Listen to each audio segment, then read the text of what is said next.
وَمَن يَتَّقِ اللَّهَ يَجْعَل لَّهُ مَخْرَجًا وَيَرْزُقْهُ مِنْ حَيْثُ لَا يَحْتَسِبُ وَمَن يَتَوَکَّلْ عَلَى اللَّهِ فَهُوَ حَسْبُهُ، جس نے تقوی اختیار کیا اس کے لیے راستے ہی راستے ہیں، اور جس نے اللہ پر توکل کیا اللہ نے اس کو بے شمار رزق عطا کیا۔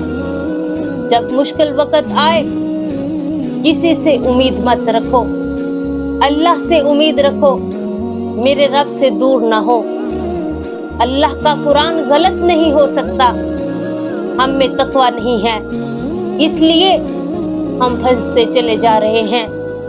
آپ تقوی اختیار کریں، لوگوں سے منتیں کرنے کی ضرورت نہیں، میرے اللہ پر توکل کر کے دیکھیں، اللہ کہاں کہاں سے رزق دیتا ہے، کہاں کہاں سے زندگی میں خوشیاں بڑھتا ہے، گھر میں کیسے رحمتیں اور برکتیں ہوتی ہیں۔